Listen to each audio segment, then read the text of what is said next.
السلام علیکم ورحمۃ اللہ تعالی وبرکاتہ۔ میں ثاقب القادری مرکزی آپ کی خدمت میں ایک نئی ویڈیو کے ساتھ حاضر ہوں۔ امید کرتا ہوں آپ ناظرین بھی خیر و عافیت کے ساتھ ہوں گے۔ دوستو، آج کی اس چھوٹی سی ویڈیو میں آپ کو میں اصحاب کہف کے بارے میں چند باتیں بتاؤں گا کہ وہ کون تھے کہ اللہ تبارک و تعالی نے ان کا ذکر قرآن مقدس میں بھی فرمایا۔ تو وہ نوجوانوں کی ایک جماعت تھی جو اللہ تبارک و تعالی کی وحدانیت کو قبول کرتے تھے، اسے اقرار کرتے تھے، اس کی وحدانیت کو تسلیم کرتے تھے اور روز بروز ایمان و ہدایت میں آگے بڑھ رہے تھے۔ مگر ایک دن کچھ ایسا ہوا کہ وہ شہر سے دور ایک غار میں پناہ گزین ہوئے۔ ان کا غار میں چھپ جانے کی وجہ،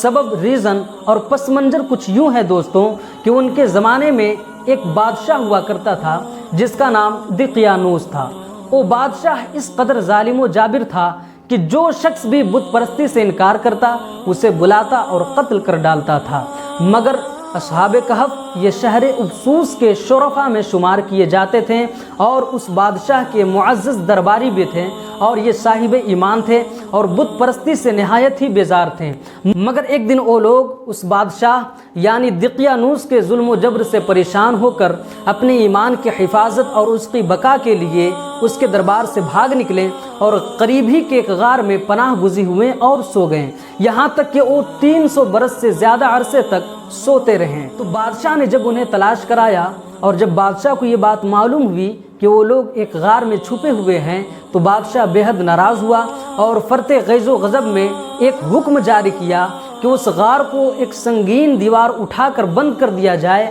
تاکہ وہ لوگ اسی میں رہ کر مر جائیں اور وہی غار ان لوگوں کی قبر بن جائے۔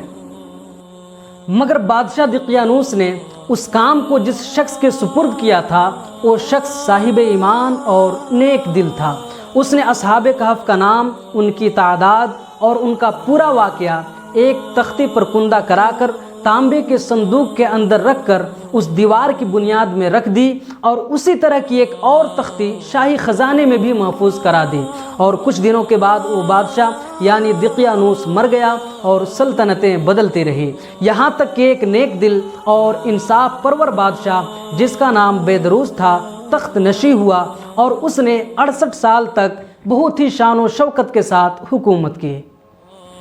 اور اس بادشاہ یعنی بیدروس کے دور میں مذہبی فرقہ بندی شروع ہو گئی، یعنی بعض لوگ مرنے کے بعد اٹھنے اور قیامت کا انکار کرنے لگے۔ قوم کا یہ حال دیکھ کر بادشاہ رنج و غم میں ڈوب گیا اور تنہائی میں ایک مکان کے اندر جا کر اللہ تبارک و تعالی کی بارگاہ میں نہایت ہی بے قراری کے ساتھ گریہ وزاری کر کے دعائیں کرنے لگا کہ خداوند قدوس کوئی ایک ایسی نشانی ظاہر کر دے کہ جس سے لوگوں کو مرنے کے بعد زندہ ہونے اور قیامت کا یقین ہو جائے۔ یہاں تک کہ اس بادشاہ یعنی بیدروس کی دعا کو اللہ تبارک و تعالی نے قبول فرما لی کہ اچانک ایک بکریوں کا چرواہا اپنی بکریوں کو ٹھہرانے کے لیے اس غار کو منتخب کیا اور اس سنگین دیوار کو گرا دیا جسے بادشاہ دقیانوس نے برسوں پہلے بنوایا تھا۔ اس دیوار کے گرنے کی وجہ سے لوگوں پر ایسی ہیبت و دہشت سوار ہو گئی کہ دیوار گرانے والے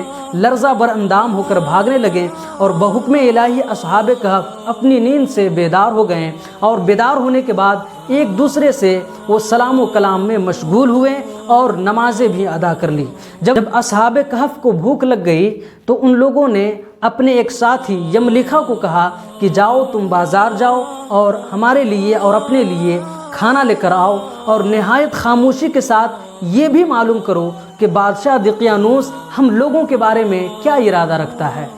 یملیکھا غار سے نکل کر بازار کی طرف جاتے ہیں اور اس منظر کو دیکھ کر حیران ہو جاتے ہیں کہ شہر میں ہر طرف اسلام کا چرچا اور اسلام کا بول بالا تھا اور لوگ اعلانیہ طور پر حضرت عیسیٰ علیہ السلام کا کلمہ پڑھ رہے تھے۔ یملیکھا اس منظر کو دیکھ کر محو حیرت ہو گئے کہ الہی یہ ماجرا کیا ہے کہ ایک زمانہ وہ بھی تھا کہ جس میں ایمان و اسلام کا نام لینا بھی جرم تھا، پھر یہ انقلاب کہاں سے اور کیوں کر آ گیا۔